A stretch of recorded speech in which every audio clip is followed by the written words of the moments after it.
परम दयालु अनंत सुख सम्राट आदि सद्गुरु सर्व आत्माओं के सद्गुरु सर्व सृष्टि के सद्गुरु सद्गुरु सुखराम जी महाराज ने धन्य हो धन्य।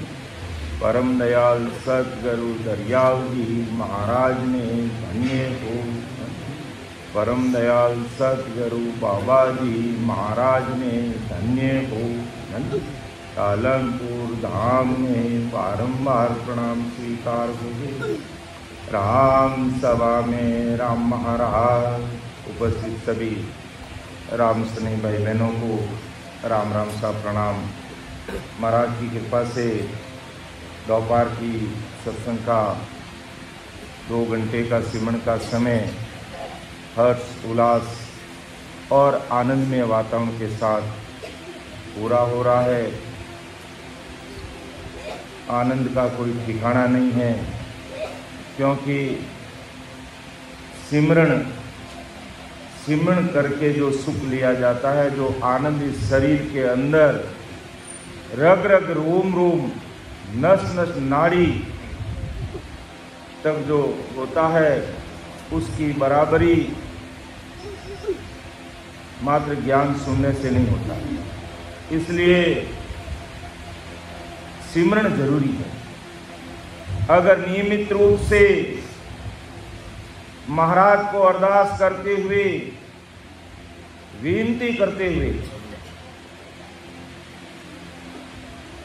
तो परम दयाल अनंत सुख सम्राट आदि सद्गुरु सर्व आत्माओं के सद्गुरु सर्व सृष्टि के सद्गुरु सद्गुरु सुखराम जी महाराज ने धन्य हो धन्य। क्योंकि आज इस कलयुग में परम दयाल अनंत सुख सम्राट आदि सद्गुरु सुखराम जी महाराज की ये सदा विद्यमान है। इसलिए हमें आदि सद्गुरु सुखराम जी महाराज को जब भी 1 घंटे के लिए सिमरन में बैठो, चाहे 2 घंटे के लिए, 3 घंटे के लिए, 4 घंटे के लिए, 5 घंटे के, महाराज को अरदास करते हुए कि आप दिल में दया विचारना, अमरलोक से मर्तलोक में मेरे घट में गैबाव रूप से सता रूप से आप प्रकट होना और इस जीवात्मा का कार्य करना। इसी जन्म में हमें दूसरा जन्म नहीं चाहिए, क्योंकि आदमी जन्म से 50, 60 और 70 वर्ष की अवस्था तक आते आते इन दुनियादारी के सुखों से, इस मर्दलोक के दुखों से,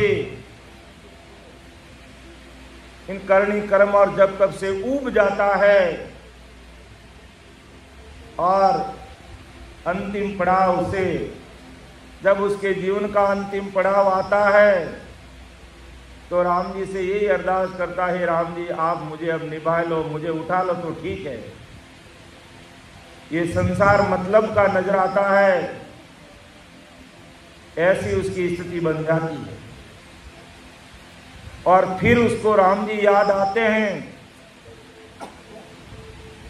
तो हमें राम जी को जीवन के अंतिम पड़ाव में याद नहीं करके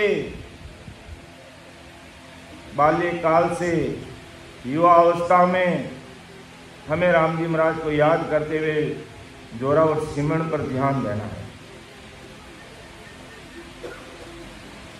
अगर हमारा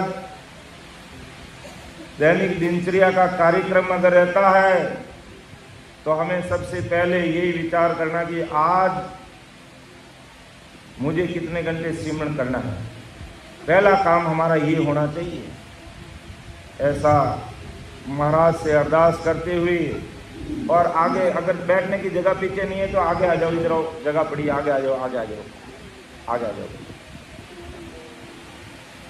क्योंकि सिमरन में ही सार है। बाकी दुनियादारी की पंचायती और सुनी सुनाई बातों से लकीर के फकीर बनने मात्र से कुछ भी होने वाला नहीं है। इसलिए आगे हमें महाराज को अरदास करते हुए सत्संग सुने नहीं सुने कोई चिंता नहीं, लेकिन सिमरन जरूर नियमित रूप से हमें 2 घंटे 4 घंटे कम से कम 3 घंटे तो हमें गृहस्थी भाई बहनों को करना चाहिए। इसलिए जब भी सत्संग कार्यक्रम रखते हैं तो वे पहले 2 घंटा सिमरन करेंगे। अगर सिमरन करके महाराज के शब्द सुनते हैं तो उसका सुख कुछ अलग ही होता है, उसका प्यास कुछ अलग ही होता है, उसका आनंद कुछ अलग ही होता है। हृदय भीग जाता है, आंखों में आंसू की जड़ लग जाती है, क्योंकि सिमरन करने से ही राम जी राजी होते हैं। ज्ञान करने मात्र से राम जी राजी होने वाले नहीं। तो आभार हमारे समस्त राम सैनिक भाई बहनों का, हमारे सभी वरिष्ठ संतों का, जो ठीक 12:30 बजे आकर के बैठे यहाँ और 2 घंटे तक लगातार सिमरन किया। क्योंकि सिमरन करना हर एक के बस की बात नहीं है। कई बहाने आगे आ जाते हैं, कई बहाने आगे आ जाते हैं। 2 घंटे कैसे बैठेंगे, 4 घंटे कैसे बैठेंगे, 5 घंटे कैसे बैठेंगे, लेकिन बैठना ही पड़ेगा और कोई दूसरा उपाय नहीं है। पराये भरोसे रहने से हमें कोई मोक्ष में ले जाने वाला नहीं है। सदगुरु साहिब की कृपा है तभी हमें ज्ञान मिला है, हमें महाराज का शरणा मिला है, हमें टालनपुर का शरणा मिला है। और आज तक जितने भी बड़े संत महान पुरुष हुए, किसी ने ये नहीं कहा कि राम राम मत करना।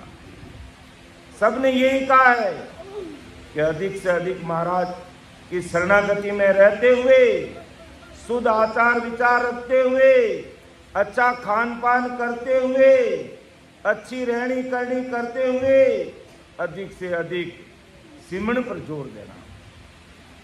तो और वही आज महाराज की कृपा अपन सब भाई बहनों पर बरस रही है कि कोई 2 घंटा, कोई 4 घंटा, कोई 3 घंटा सिमरन में लगे हुए हैं।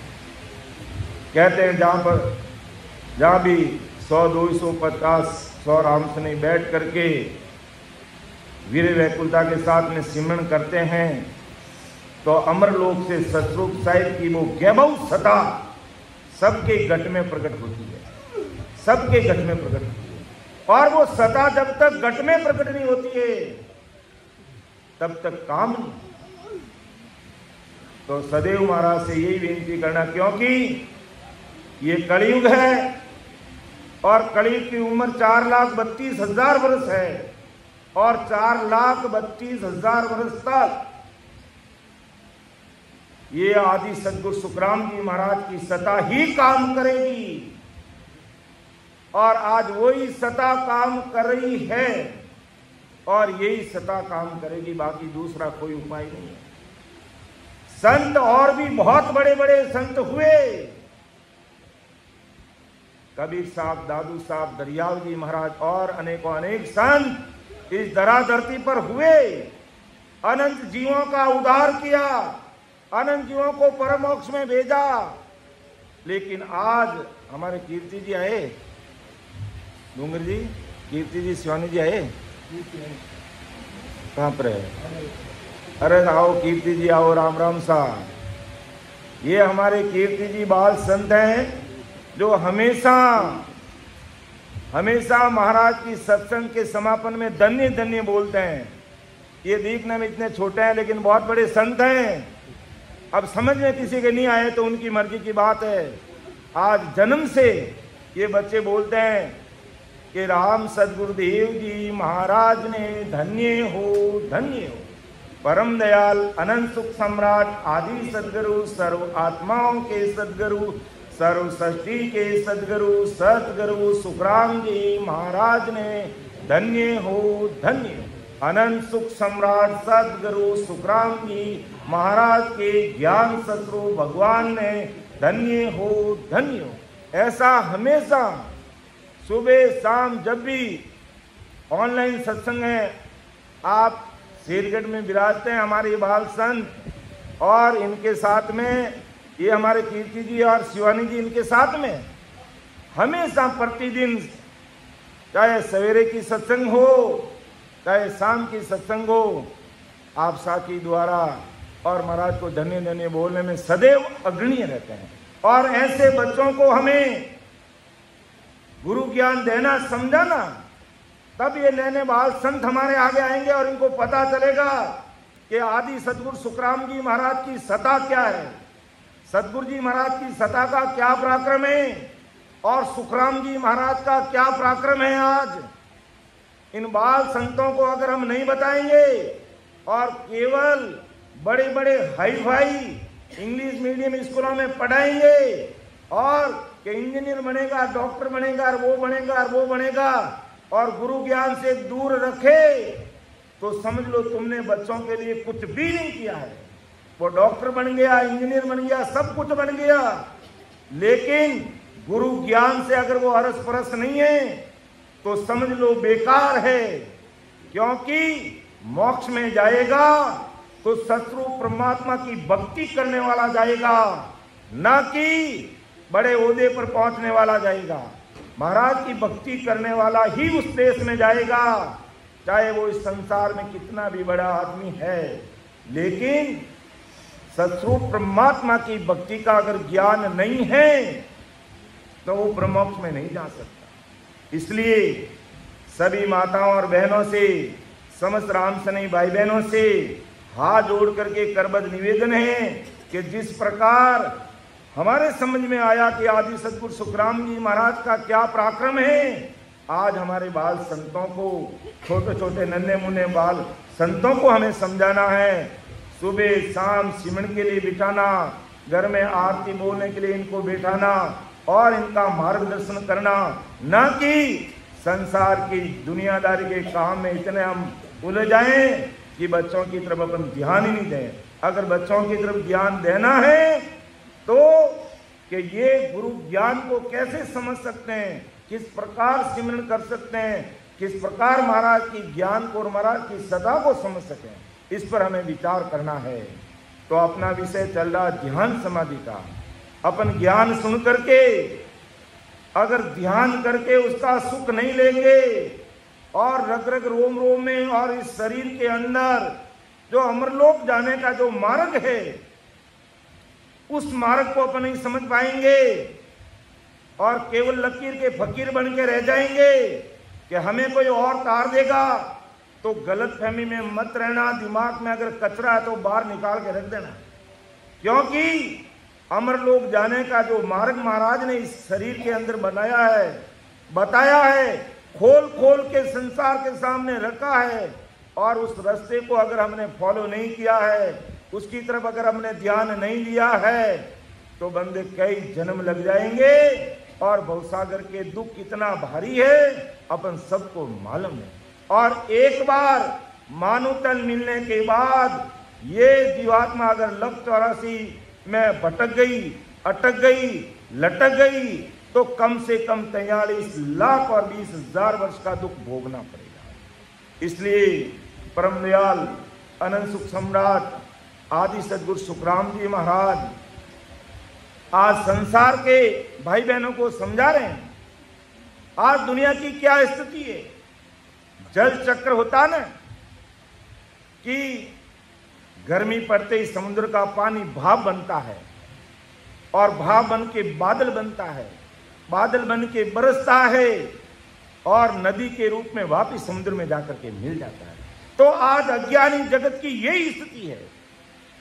यही स्थिति है कि जब होड़ काल पार ब्रह्म ये जीव था तो संसार में क्यों आया कि भी मैं अमर देश की प्राप्ति कर सकूं, लेकिन उसकी स्थिति जल चक्र की तरह बनी हुई है। क्योंकि ये मायावी चक्र, मायावी जगत, मायावी भक्तियों से, दुनियादारी से ऊपर उठने का प्रयास ही नहीं कर रहा है, ऊपर उठने का प्रयास ही नहीं कर रहा है। यानी भाप बनार, बादल बनेर, नदियां बनेर, वापिस समुद्र में जाकर मिल गया। अर्थात जहां से आया वापिस घूम फिर के वही जा रहा है।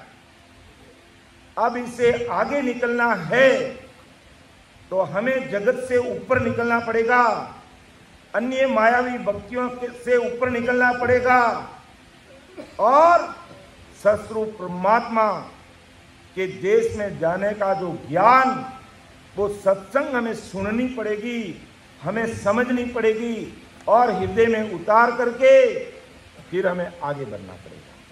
तो ध्यान समाधि के विषय में उसको समझने से पहले अभी करीब 10-12 भाग इसके ले चुके हैं हमारे वरिष्ठ संत, इसको ऑनलाइन भी बहुत ही अच्छे से लिया है और अच्छी तरह से समझाने का प्रयास किया है। और यही सबका उद्देश्य है कि आज महाराज की सत्ता विद्यमान है इस धराधरती पर और महाराज का ज्ञान घर घर, गांव गांव, शहर शहर और देश विदेश तक पहुँचे और भाई बहन इसको समझें और अपने जीवन का कार्य, जो महान कार्य है अमर देश जाना, वो कर सके। ऐसा ही है जो प्रयास है हमारे सभी वरिष्ठ संतों का और आदि सद्गुरु सुखराम जी महाराज की कृपा से इस धरा धरती पर हर समय 20 केवली भगवंत मौजूद रहते हैं। भगवंताने धन्य हो धन्य, वासियाने धन्य हो धन्य। तो 20 केवली भगवंत हर समय धरा धरती पर मौजूद रहते हैं और वो सब महाराज की कृपा से और महाराज की सत्ता से रहते हैं। एक संत का अगर बुढ़ापा आ गया तो वो दूसरे संतों को प्रकट करके उनके घट में सत्स्वरूप साहिब की सत्ता प्रकट करके फिर वो परम धाम पधारते हैं। ऐसी व्यवस्था सत्स्वरूप साहिब परमात्मा की है और वो सत्ता आज पूरे संसार में काम कर रही है। हमारे केवल हिंदुस्तान का ठेका लिया हुआ नहीं है कि हिंदुस्तान में ही महाराज आदि सद्गुरु सुखराम जी महाराज प्रकट हुए इसलिए हिंदुस्तान के भाई बहन उस देश में जाएंगे। नहीं, आदि सद्गुरु सुखराम जी महाराज की सत्ता आज पूरे वर्ल्ड में काम कर रही है, पूरे दुनिया में, पूरे संसार में काम कर रही है। इसलिए हमें इस सत्ता का लाभ लेना चाहिए और इस सत्ता का लाभ जब मिलेगा जब महाराज का बताया हुआ जो मार्ग इस घट के अंदर है और किस प्रकार उस मार्ग को फॉलो करना है, किस प्रकार उस मार्ग पे चलना है, वो महाराज ने अलौकिक ग्रंथ में 12 कवणों के माध्यम से अच्छी तरह से समझाया। तो 12 कवणों का विषय पूरे होते ही फिर किस प्रकार ध्यान समाधि में खोना, अर्थात सत्ता समाधि में कैसे लीन होना, अर्थात परमात्मा की सत्ता का अखंड सुख कैसे लेना, उस चीज को विस्तार से महाराज ने ध्यान समाधि विषय के माध्यम से हम सबके संसार के भाई बहनों के सामने रखने का प्रयास किया है। तो ध्यान समाधि के विषय में है जो अलग अलग शाखा में महाराज ने कुछ धाराओं का नाम दिया है, जैसे मर्तलोक की गंगा यमुना, स्वरूप की गंगा, ब्रह्म गंगा, दिव्य गंगा, पाताल गंगा, ये सब शब्द हम जब आगे की शाखी पढ़ेंगे हमारे सामने आएगा। तो मर्तलोक की गंगा यमुना अपन सब जानते हैं। तो इसी प्रकार मर्तलोक की गंगा मर्तलोक में बह रही है, लेकिन हमारे घट में कैसे बहती है, उसका अनुभव कैसे करता है, वो अपन को देखने को मिलेगा। फिर पाताल की गंगा, उसको भी अपन समझेंगे। सरों की गंगा यानी पीछम रास्ते से ऊपर की तरफ कैसे हमारा ध्यान जाता है।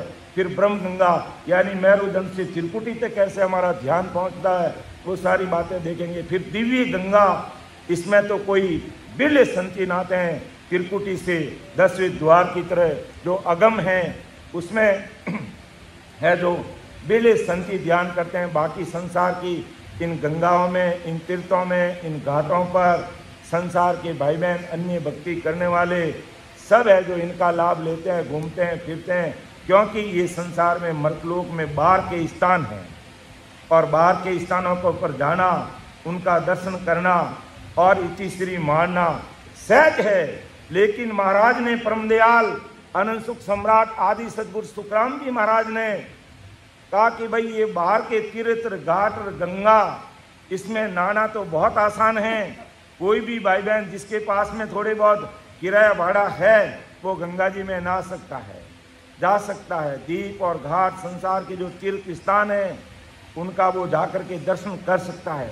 लेकिन महाराज फरमा रहे हैं कि अगर कोई भी भाई बहन अगर मेरे इस गुरु ज्ञान को सुनकर समझकर हृदय में उतारकर भेद विधि से आती जाती सांस में जगत और दुनिया से ऊपर उठते हुए 101% महाराज को मानते हुए किसी प्रकार का कोई भेड़ नहीं, अर्थात केस बराबर आतरो ये हंस राखे को तो आखिर पाना बने, ऐसी कुदरत होई, ऐसी कुदरत होई, निज मन माने नाई, कपट लिया आदीन काई घर जावे ना, सुखराम गए पद पद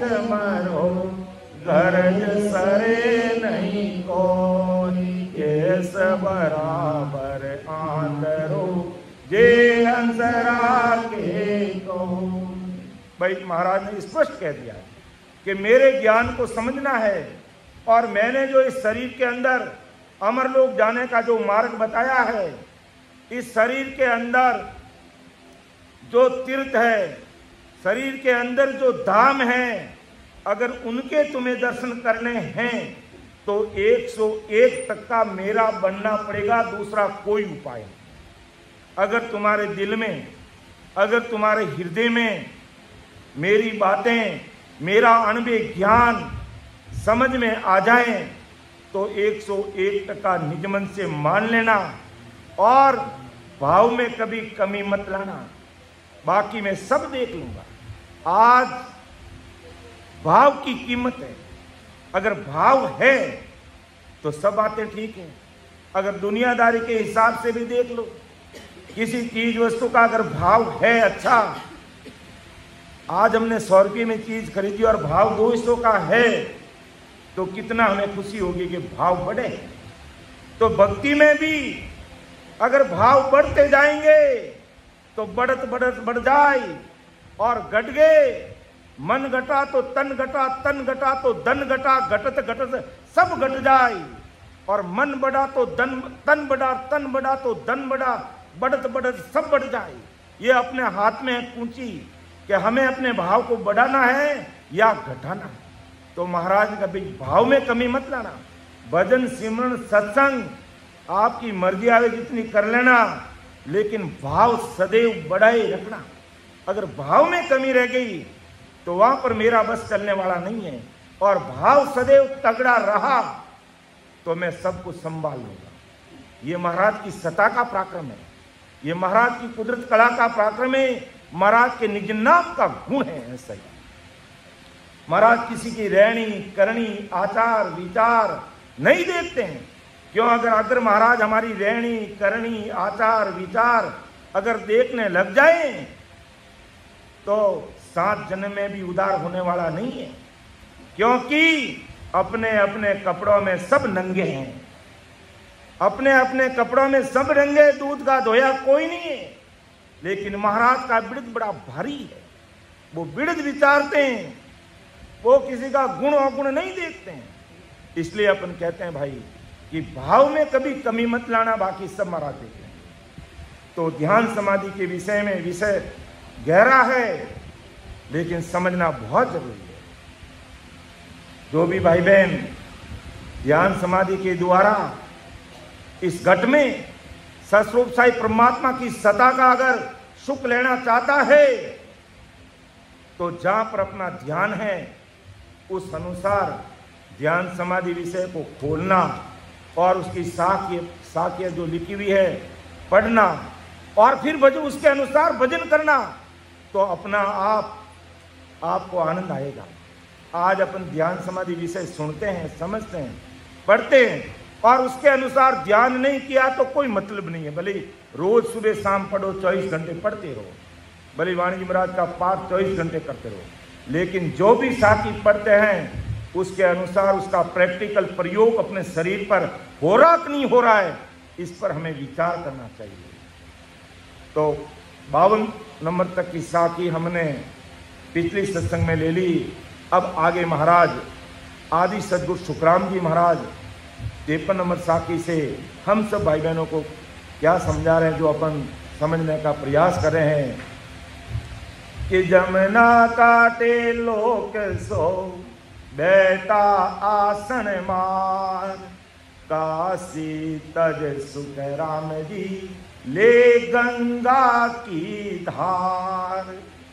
ये गंगार घाट तीर्थर दीपर, अभी अपने पहले बात की नहीं, क्योंकि ये सब महाराज की साखियों में आएंगे, लेकिन शरीर के अंदर इनकी क्या स्थिति वो हमें समझना है कि जमुना काटे लोक सो बैठा आसन मार, काशी तज सुख राम जी ले गंगा की दार।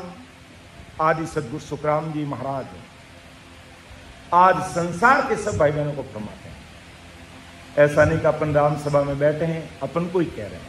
आज महाराज का ज्ञान पूरे संसार के भाई बहनों के लिए है, और संसार के सब भाई बहनों को महाराज फरमाते हैं कि आसन मारकर बैठते हैं।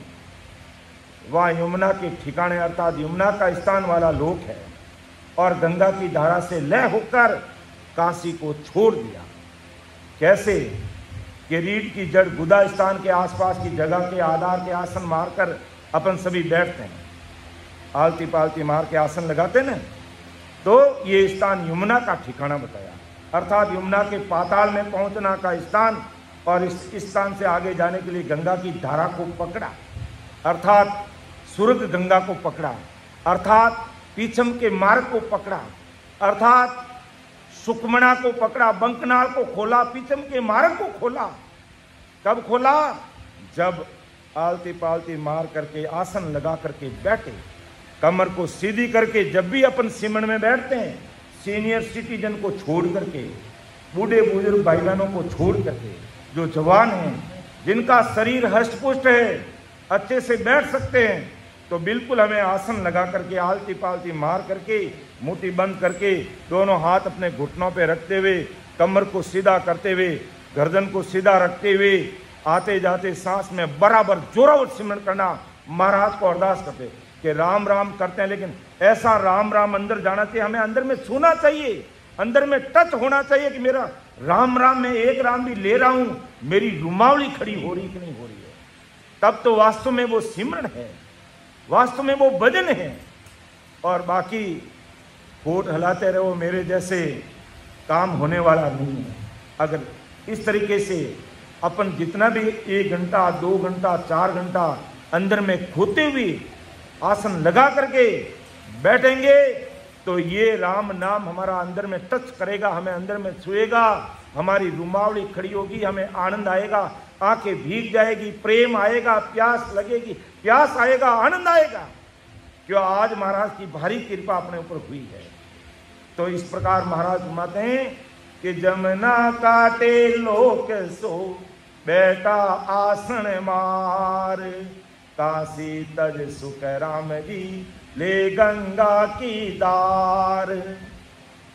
अर्थात काशी को छोड़ दिया, अर्थात राम नाम के अलावा जितने भी अंदर संसार के जो ओम सोम जो था, बिना भजन किए भाई ओम और सोम यानी सांस को अंदर लेना और बाहर निकालना, ये कुदरती हो रहा ओम सोम, तो अपन नहीं करेंगे तो भी होगा। लेकिन जब आसन मार करके बैठा, महाराज को अरदास करके बैठा और भजन में मन लगा, तो ये ओम सोम तो छूट गया, और इसकी जगह पर आती जाती सांस में राम रंकार का राज्य स्थापित हो गया। अर्थात आते जाती सांस में ओम सोम का जाप जपा तो गया किधर, और इसकी जगह पर राम नाम होने लग गया। राम रंकार का राज्य इस घट में प्रकट हो गया, और उस ओम सोम को छोड़ दिया ले गंगा की धार। अर्थात काशी तज सुखराम जी, यहाँ काशी तजने का मतलब उस ओम सोम का जाप जप को मैंने अलग कर दिया, और उसकी जगह पर राम रंकार इस घट में प्रकट हो गया। यानी सांस अंदर जा रहा है बराबर उसमें राम रंकार हो रहा है, और श्वास बाहर आ रहा है उसमें भी राम रंकार हो रहा है। तो इस प्रकार ध्यान समाधि की साखियों को अच्छी तरह से सुनते हुए, समझते हुए, जहां पर भी हमारा ध्यान है, चाहे मेरुदंड पर है, चाहे त्रिकुटी है, या तीन ब्रह्म के 13 लोकों में है, या हमारा होण काल पारब्रह्म तक है, या हमारा उसे सिद्ध शिला की तरफ है, या 10वें द्वार पर है, तो इस प्रकार उसके अंदर होते हुए उसका हमें आनंद लेना है।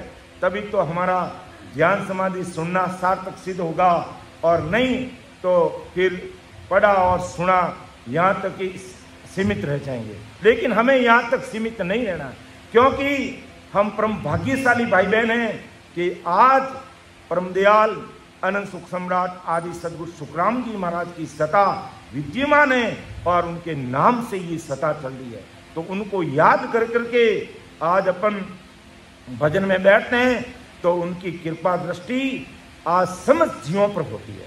कोई दुनिया की ताकत रोक नहीं सकती, क्योंकि ये गैबाऊ कंट्रोल रेगुलेटर है। ये गैबाऊ और सत्ता रूप से काम करता है। ये रेगुलेटर, सत्ता रूपी जो रेगुलेटर है, किसी के हाथ में नहीं है। ये कुदरत का कंट्रोल है, जिसने इस कुदरत को समझने का प्रयास किया है और इस प्रकार भजन में लगे हैं, तो वहां राम जी की सत्ता काम करेगी, उसे कोई नहीं रोक सकता है।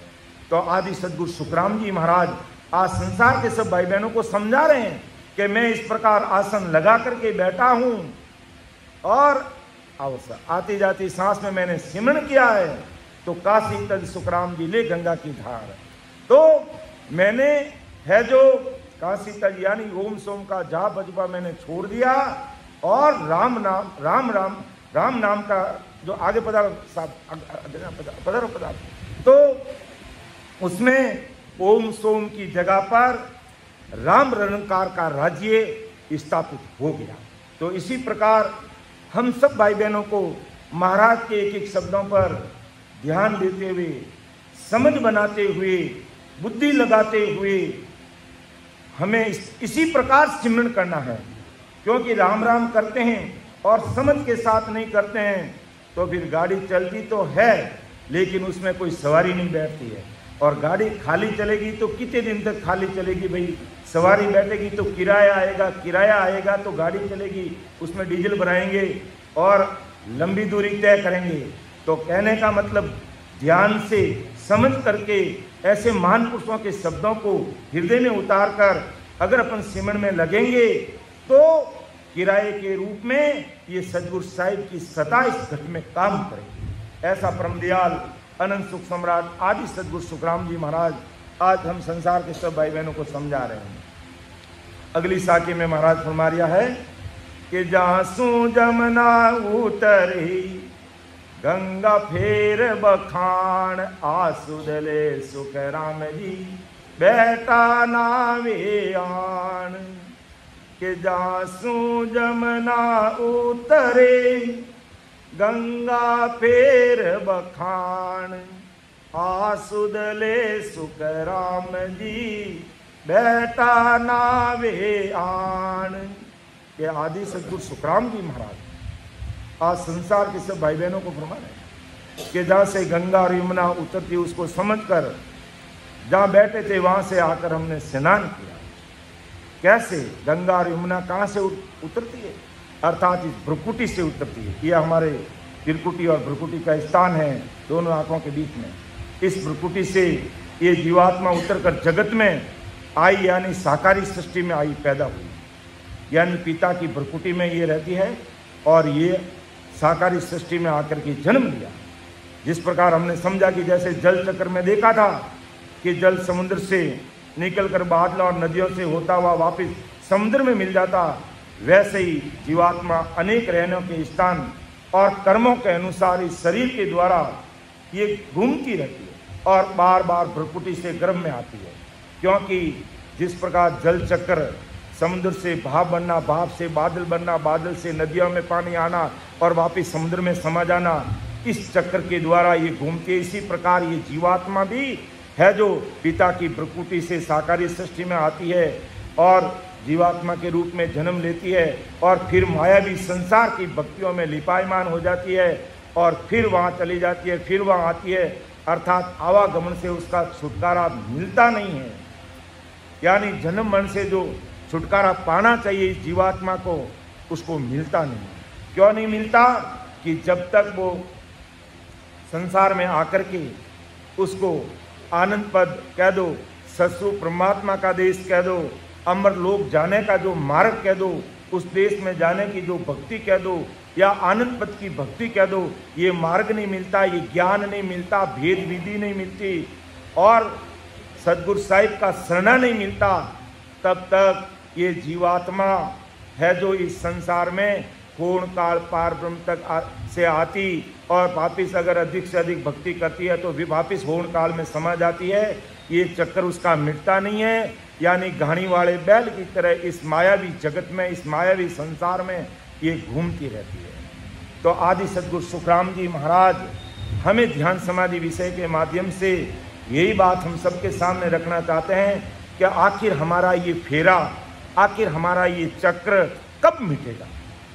जब हम ऐसे महान पुरुषों के शब्दों को सुनकर के वेद विधि से आती जाती सांस में बैठ करके 2 घंटे 3 घंटे सिमरन करेंगे और वो सदगुरु साहिब की सता इस घट में प्रकट होगी निरंतर निज नाम के रूप में, और उस सता के द्वारा ही इस शरीर के अंदर जो अमरलोक जाने का जो मार्ग है, उस मार्ग को अपन फॉलो करके उस देश में जीते जी पहुंचेंगे, तब हमारा ये चक्कर मिट सकता है। बाकी घाणी वाले बैल की तरह युगों युगों से घूमते आए हैं और आज भी घूम रहे और इस मर्तलोक में बैठे हैं। तो अब हमें इस घाणी वाले चक्कर से छुटकारा पाना है, क्योंकि आज हमें इतने बड़े महान पुरुषों का ज्ञान, सत्संग, सिमरन, सेवा सुनने का प्लेटफॉर्म आज हमें हर समय उपलब्ध हो रहा है, तो उसका हमें जरूर लाभ लेना चाहिए। तो जासू जमुना उतरी गंगा फिर बखान, आसुदले सुख राम जी बैठा नावे आन। आगे महाराज फरमाते हैं कि मरत लोक में बैरही जहाँ हम देखी आई, घाट घाट सब धाम में नाया बो विदमाई। के इस मर्तलोक में गंगा और यमुना बह रही है और वहां जाकर हमने देखा और देखते भी है सब भाई बहन, सभी धाम के घाट घाट पर अनेक प्रकार से स्नान किया है। किस पे? मर्तलोक की गंगा पे। और जैसा अपन भूगोल विज्ञान से भी जानते हैं कि गंगा और यमुना इस पृथ्वी पर बह रही है, सब जानते हैं। और अनेक शास्त्रों में भी गंगा यमुना बड़ी बड़ी जो हमारी धार्मिक नदियां हैं, हमारे धर्म शास्त्रों में भी इनका उल्लेख है, उनकी महिमा का वर्णन हमें मिलता है। सभी मर्त्युलोक के निवासी ऐसा विश्वास करते हैं। कैसा विश्वास करते हैं? कि भाई इन नदियों में स्नान से पाप कर्म नष्ट होते हैं, ऐसा विश्वास है। और गंगा जी नहाने से पाप कर्म हमारे नष्ट होते हैं, ये भी बात सही है। लेकिन बड़े बड़े जो भारी कर्म हमारे द्वारा किए हुए हैं, वो पूरे के पूरे कर्म उस गंगा में नहाने से नहीं होते हैं। अपन क्या करते हैं कि भाई पहले तो करनी कर्म और संसार के दुष्कर्म करके फिर गंगा जी नहाने के लिए जाते हैं कि गंगा मैया हमारे पाप आप माफ़ कर देना, धो देना और हमें निर्मल कर देना। तो ठीक है, अपन इतिश्री मान लेते हैं कि भाई गंगा जी गए और हमारा पाप मिट गए, ऐसी हमारी धारणा है, ऐसी हमारी भारतीय परंपरा और संस्कृति के द्वारा आस्था है। और कुछ पाप, छोटे बड़े पाप है जो मिटते भी हैं, लेकिन अपन सोचते हैं कि संचित कर्मों का जो भारा है वो सब गंगा जी नहाने मात्र से, पहले तो अपन जीव हत्या करते हैं और उसके बाद में गंगा जी नहाएंगे। तो गंगा जी इतनी भोली नहीं है भाई, तू जानबूझ करके इस प्रकार के जो कुकर्म करता है, दुष्कर्म करता है, और फिर यहाँ आकर के तू है जो समझता है कि मेरे पाप धुप जाएंगे। तो इस गलत फहमी में हमें मत रहना है। गंगा माया की महिमा अपरंपार है, हमारे धर्म ग्रंथों में उसकी महिमा है, उसको अपन नकार नहीं सकते। लेकिन जब हमारी समझ में आ गया कि ये काम गलत है और हमें नहीं करना चाहिए, लेकिन मैं फिर भी कर रहा हूं और फिर गंगा जी नहा रहा हूं, तो गंगा मैया क्या करती है? अपने सारे पापों को लेकर के समुद्र में बहा देती है। और समुद्र क्या करता है? उन सारे पापों को बाप के द्वारा बादलों को दे देते हैं। और वो बादल क्या करते? जिनके जितने पाप है वहां उसके ऊपर ही बरसा देते हैं। ये हकीकत है। अपन देखते हैं बरसात होती है, एक खेत में बारिश हो रही है और दूसरे खेत में बारिश नहीं हो रही है। अर्थात कहने का तात्पर्य क्या है कि जैसी करनी वैसा फल, आज नहीं तो निश्चय कल। जैसी करनी वैसा फल, आज नहीं तो निश्चय कल। जैसा क्या उसको भुगतना पड़ेगा, छूट नहीं सकते हैं। लेकिन ऐसी हमारी मान्यता है कि भाई नदी में स्नान, इन नदियों में, हमारी जो धार्मिक नदियों में स्नान करने से पाप नष्ट हो जाते हैं। तो परम दयाल अनंत सुख सम्राट आदि सदगुरु सुखराम जी महाराज सस्वरूप विज्ञान ज्ञान से समझाते हैं कि भाई गंगा और यमुना हमारे इस शरीर में बह रही है, इसका कोई ज्ञान ध्यान नहीं करेगा। बाहर की गंगा, बाहर के तीर्थ, बाहर के घाट, बाहर के स्थान पर सब जाना चाहेंगे, लेकिन वो गंगा और यमुना, वो तीर्थ, वो स्थान, वो ब्रह्मा विष्णु महेश 33 कोटि प्रकार के देवी देवता सब इस घट में दर्शन देते हैं, उस पर कोई ध्यान नहीं करता। 3 लोग की भक्ति करने पर जरूरी नहीं है कि आप विष्णु भगवान की भक्ति करें और विष्णु भगवान आपको दर्शन दे देंगे, लेकिन अगर भेद विधि से कोई भी भाई बहन अगर आती जाती सांस में अगर राम स्मरण करता है तो जरूर उसको कंठ पर सरस्वती के दर्शन होते हैं, हृदय में शंकर भगवान और पार्वती मिलते हैं, और नाभि के अंदर विष्णु जी और लक्ष्मी के दर्शन होते हैं। और भले ही उनकी साधना करके विष्णु भगवान की 4 प्रकार की मुक्ति की अगर आप करेंगे और जरूर नहीं उनके दर्शन हो जाएंगे, लेकिन ये राम स्मरण करेंगे तो इस घट में जरूर तुम्हें ब्रह्मा विष्णु महेश शक्ति 33 कोटि प्रकार के देवता दर्शन दे देंगे, ये पक्की गारंटी है। लेकिन अन्य भक्तियां करते हुए जरूरी नहीं है वो आपको दर्शन दे नहीं दे। इसलिए कभी कोई गलत फहमी भी मत रखना कि भाई हम महाराज की शरणागति में क्या है। आप तो, कई भाई बहन कहते हैं कि महाराज का ज्ञान सुन करके आप तो राम नाम की बात करते हैं, लेकिन हमारे जो पूर्वज वडेरे जो हमें पुराने समय से उनकी भक्ति करने के लिए वो बोला, हम उस देवी देवताओं की भक्ति, आप तो हमें देवी देवताओं को छुड़ा देते हैं। तो कोई भी इस गलत फहमी में नहीं रहे। महाराज का ज्ञान कभी कहीं नहीं लिखा कि आपके देवी देवताओं को छोड़ दो। आप महाराज ने तो एक ही बात कही है कि आप इस राम नाम को पकड़ लो और जिस देवी देवता की तुम भक्ति करते हो वो सब तुम्हें इस घट में दर्शन दे देंगे। तो इसलिए अगर तुम जो संसार की अन्य प्रकार की भक्ति करने पर देवी देवता आपको दर्शन दे नहीं दें, लेकिन राम राम करोगे तो वो जरूर आपको दर्शन है। और इसके कई प्रमाण महाराज ने अपनी अनबे वाणी में भक्तमाल में दिया है। तो महाराज फरमाते हैं कि विधिवत कोई भी भाई बहन राम राम का सुमन करता है तो इस शरीर के अंदर गंगा यमुना यानी सांस और उसांस आते जाती सांस में भेद विधि से अगर राम नाम रूपी इस गंगा और यमुना में अगर कोई आते जाते सांस में नहाता है तो जरूर उसके संचित कर्मों, कितने भी बड़े संचित कर्म किए हुए हैं, इस राम नाम से वो कट सकते हैं। बाकी दूसरा कोई उपाय नहीं है, क्योंकि कलयुग केवल नाम आधारा सिमर सिमर के उतरो पारा। ऐसा परम दयाल अनंत सुख सम्राट आदि सदगुरु सुखराम जी महाराज कह रहे हैं कि मरत लोक में बह रही जा हम देखी आई, घाट घाट सब धाम में नाया बाविल लो। के भाई मरत लोक की जो गंगा है बह रही है, हमारे संसार के सब भाई बहन उनको जानते हैं और अलग अलग घाटों पर जाकर के वहाँ स्नान करते हैं। लेकिन शरीर के अंदर जो ये सांस और सांस रूपी जो गंगा यमुना बह रही है, इसके साथ आती जाती सांस में सिमरण करने वाले भाई बहन कोई बिरली होता है।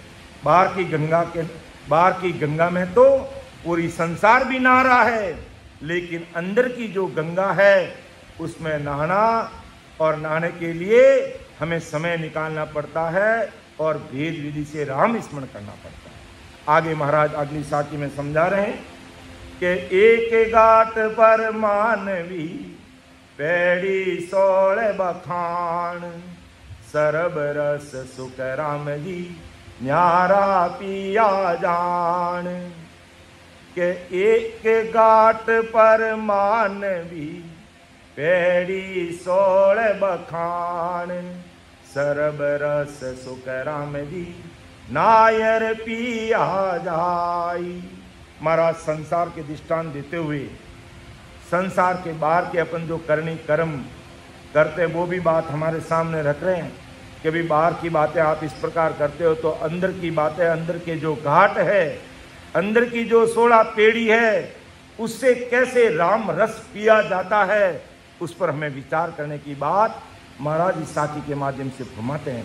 अर्थात आदि सदगुरु सुखराम जी महाराज फरमाते हैं कि एक घाट पर मनुष्य का मन 16 सीढ़ियों का बखान करता है और स्नान और आचमन अर्थात नदियों का जल पीकर सभी रसों को जानता है, उसका आनंद लेता है। ये बात महाराज बाहर की बता रहे हैं। तो अब अंदर का कैसे सुख ले सकते हैं उस पर हमें विचार करना चाहिए। जैसा हम जगत में देखते हैं कि भी नदियों के उतले जल के घाटों पर अर्थात जहाँ पानी की गहराई कम है तो मनुष्य की भीड़ वहाँ लगी रहती है और वहाँ जाकर के स्नान करते हैं। सभी इन घाटों का बखान यानी महिमा करते हैं, चाहे वो मनोरंजन की दृष्टि से हो या स्नान जल सेवन मुंडन दग्ध क्रिया अर्थात अंतिम संस्कार से संबंधित कोई भी बात हो।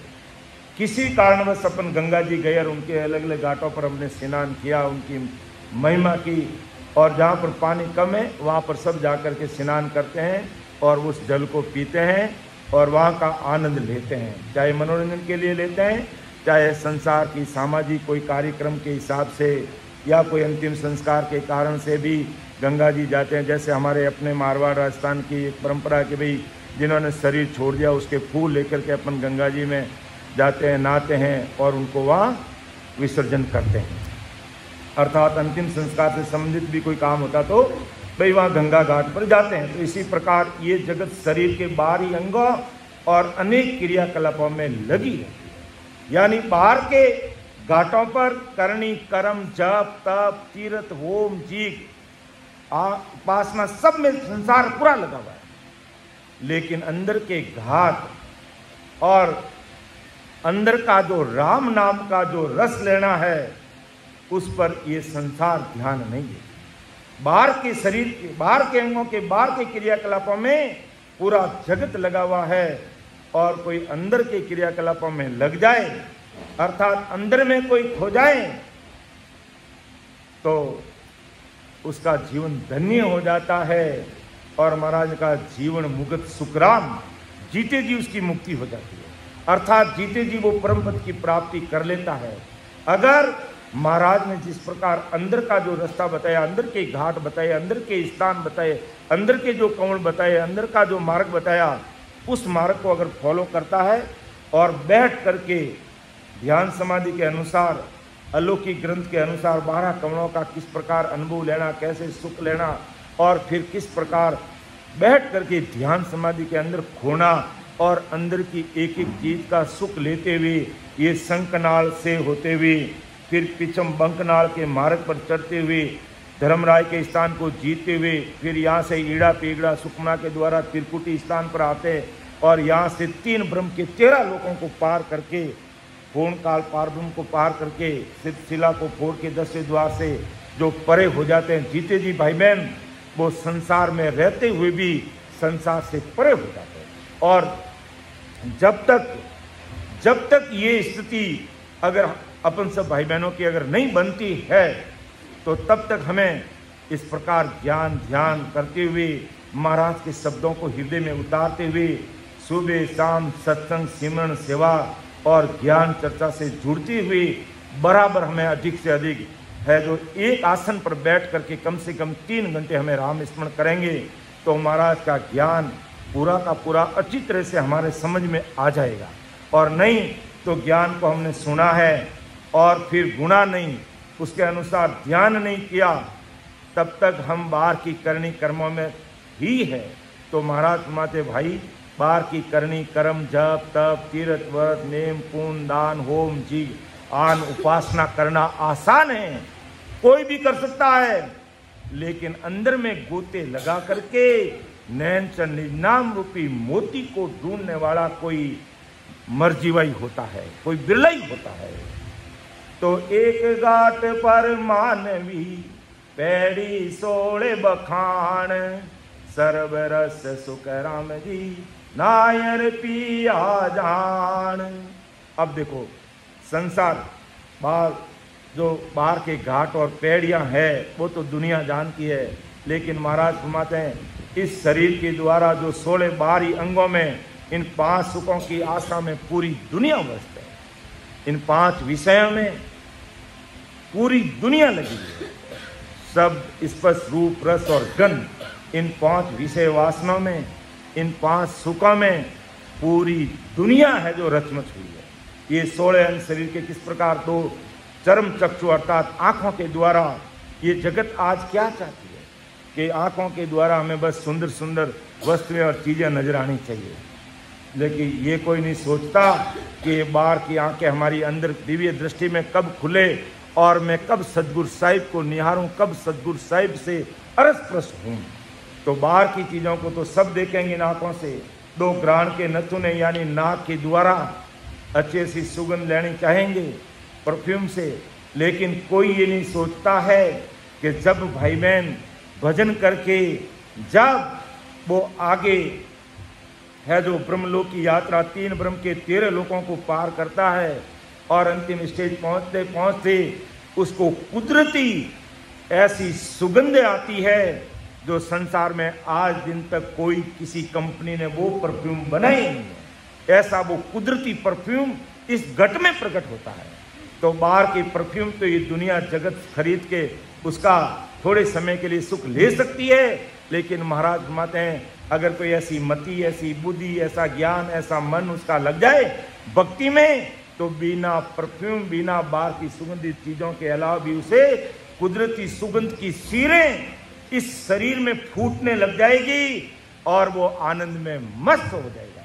जिस प्रकार भौरा बाग में कैसे विभिन्न फूलों की सुगंध में मस्त हो जाता है, इसी प्रकार ये नहंचरी जीवात्मा इस शरीर रूपी बाग में रग रग रोम रोम नस नस नाड़ी नाड़ी का आनंद लेने में वो मस्त हो जाएगा। लेकिन उसके लिए हमें महाराज के ज्ञान को 101% निजमन से स्वीकार करना पड़ेगा, तब महाराज की गैबव कृपा होगी। और जब अपने गुण अवगुण कुछ भी नहीं देखेंगे कि मेरी यूं बात सुन ली जो नर नार, मेरा होई मौको मिले तो पावे दीदार, तो पावे दीदार निज मन सु बोलाई, तब प्रगटे तन माय अखंड नक जग बिच आई, सुख राम कहे इन रीत भिन्न हंसन उतरे पार, मेरी जो इन बात सुन ली जो नर नार। इस संसार के प्यारे भाइयों और बहनों, मेरी बात को सुन लो कि मेरे सदगुरु साहिब की ये गैबव सता किस प्रकार आपके घट में काम करेगी कि मेरी जो इन बात सुन ली जो नरनार, मेरा कोई मौको मिले तो पावे दीदार, अर्थात मेरा बन, मेरा होना मतलब महाराज के ज्ञान को 101% हृदय में उतार करके वेद विधि से सिमरण कर लेते हैं और ये कुदरत कला रग रग रोमों में प्रकट हो जाती है। यही महाराज का बनना है। महाराज का बनने का मतलब ये नहीं है कि महाराज के पास में जाकर के उनको कोई साफा पहराओ, कि माला पहराओ, भेंट करो, कि उनके पैर दबाओ, कि उनके चिपक के बैठ जाओ, कि उनका घर का काम करते रहो। इससे महाराज राजी होने वाले नहीं है कि मैं रिंजू इन बात सुन ली जो नरनार, मेरा होई मौको मिलो कि मेरा बनकर के मेरे ज्ञान को सुनकर समझकर इस प्रकार वेद विधि से भक्ति करके मेरे ससुर परमात्मा के देश में आओ। आज कोई भी भाई बहन उस अमर देश में जाता है तो वहां के जो संजन एक ही बात पूछते हैं, भाई और कितने लोग आ रहे हैं। ये नहीं पूछते कि तुम संसार में कैसे रहे, क्या क्या तुमने वहां सुख भोगा, तुमने क्या क्या, कुछ नहीं।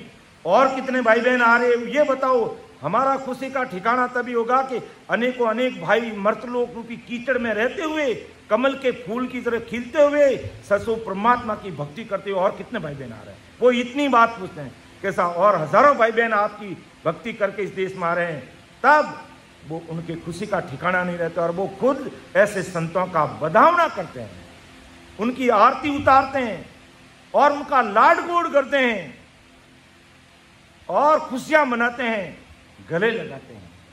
वो ससुर परमात्मा का देश है। तो यही बात महाराज हमें ध्यान समाधि विषय के माध्यम से आदि सदगुरु सुखराम जी महाराज फरमा रहे हैं कि भाई मेरा कोई मौका मिले तो पावे दीदार, तो उसे परमात्मा के घर का दीदार मिलेगा, आशीर्वाद मिलेगा, धन्यवाद मिलेगा। तो पावे दीदार निजमन सूपो लाई, उसके लिए हमें निजमन से अपने अंतःकरण से हमें महाराज को मानना होगा, स्वीकार करना होगा। बाकी महाराज के लिए कोई भेंट पूजा नहीं चाहिए, कोई आरती अगरबत्ती आका कुछ भी नहीं चाहिए। बस मेरा बन करके तू भक्ति में लग जा और मेरे से मिल जा बस। अर्थात उस परमात्मा के देश में तू आजा, मिल जा। जीते जी जीवन मुक्त सुखराम, मरने के बाद कोई भरोसा नहीं है। जीते जी इस प्रकार राम जी की भक्ति में खो जाओ कि जिसका कोई आनंद का ठिकाना नहीं रहता। और जितने भी संजन हुए वो संसार में रहते हुए परमात्मा के देश की प्राप्ति की है। तो महाराज यही फरमाते हैं कि जगत बाहर के घाटों पर, बाहर की पेड़ियों पर, बाहर की गंगाओं में, बाहर के तीर्थ स्थानों पर तो सब भाई बहन जाते हैं, नहाते हैं। ठीक है, महाराज ने कोई काट नहीं किए, हमारी भारतीय परंपरा है, संस्कृति है, हमें उसको फॉलो करना चाहिए। लेकिन महाराज फरमाते हैं भाई बाहर का काम करने से बाहर का ही काम होगा। अंदर का ये जीवात्मा परमात्मा के देश में जो जाना चाहती है, इसका काम तो अंदर में नहाना पड़ेगा, अर्थात इस घट में नहाना पड़ेगा, इस सुखमणा में हमें नहाना पड़ेगा, तब जाकर हम अमर देश की प्राप्ति करेंगे। ऐसा परम दयाल अनंत सुख सम्राट आदि सदगुरु, सर्व आत्माओं के सदगुरु, सर्व सृष्टि के सदगुरु सुखराम जी महाराज आज संसार के सब भाई बहनों को समझा रहे हैं। तो समय भी हो रहा है और ये काम करने वाले कौन है? सदगुरु साई, वो ही कर सकते हैं। मर्तलोक के मानवी में इतनी शक्ति नहीं है कि वो ये कार्य कर सकें। ये काम सदगुरु जी महाराज ही कर सकते हैं। मैं रामरतन जी से निवेदन करूंगा कि ऊपर जो अपन बैठने के वो फोल्डर पड़ा है उसमें बिटल ढाव का संवाद है, वो PDF आप लेकर पधारो।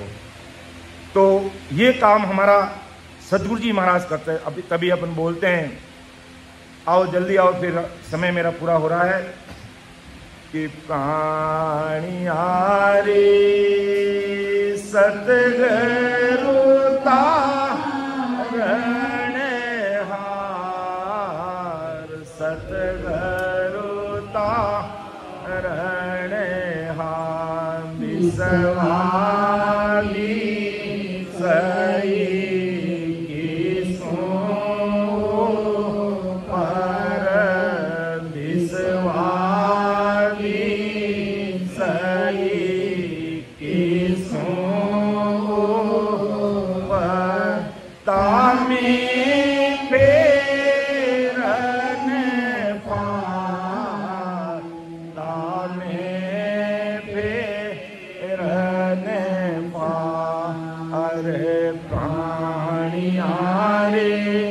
सतगुरु तारण हार, सतगुरु तारण हार, तत नाम बिना कोई तेरी हो, तत नाम बिना कोई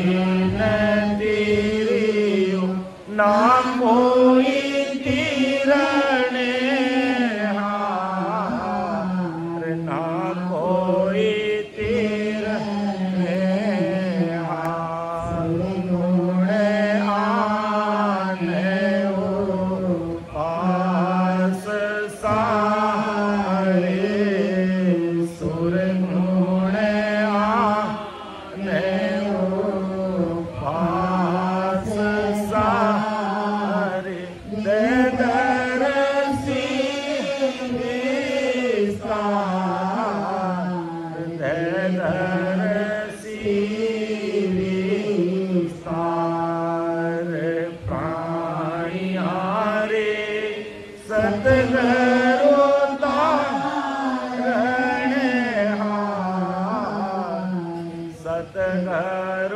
तारणहार संतन की सायद बोले, सब संतन की सायद बोले। गीता के सन विचार,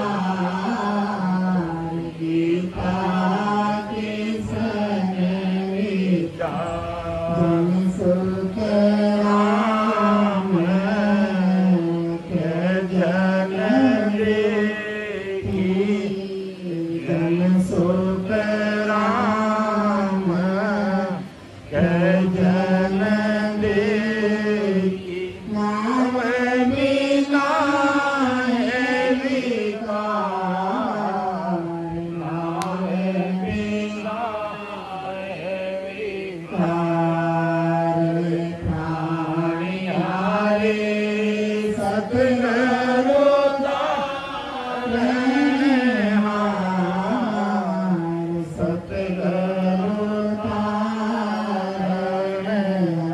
किसना भी सही किसो पर, किसना भी सही किसो पर। तामे पेरन पार, तामे पेरन पार। प्राणी हारे सतगुरु तारणहार, सतगुरु तारणहार, सतगुरु तारणहार। आज इस भवसागर से पार ले जाने वाले हैं तो सदगुरु जी महाराज ही हैं, क्योंकि उनकी कृपा से ये तत्व नाम नैन से निज नाम इस घट में प्रकट होता है। इसलिए महाराज का तत्व नाम बिन कोई नहीं तिरियो, ना कोई तिरने हार। सुरगुण आन उपास सारे दे दर्शी विस्तार, अर्थात अन्य आन उपासना सुरगुण निर्गुण की भक्ति करने वालों को मानु तन वापिस दान करना पड़ेगा। अमर देश की प्राप्ति हो नहीं सकती है। अमर देश में जाना है तो निरंतर निज नाम के द्वारा ही उस देश में पहुंचा जाता है। तो समय का तकाजा देखते हुए मेरी वाणी को विराम दे रहा हूँ। बोलने में समझाने में मेरे से कोई त्रुटि रह सकती है, आप उसको अन्यथा मत लेना।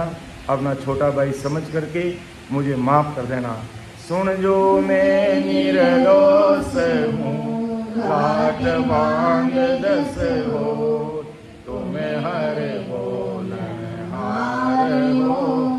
क्या जानेगा कोई परम दयाल अनंत सुख सम्राट आदि सद्गुरु, सर्वात्माओं के सद्गुरु, सर्व सृष्टि के सद्गुरु, सद्गुरु सुखराम जी महाराज ने धन्य हो।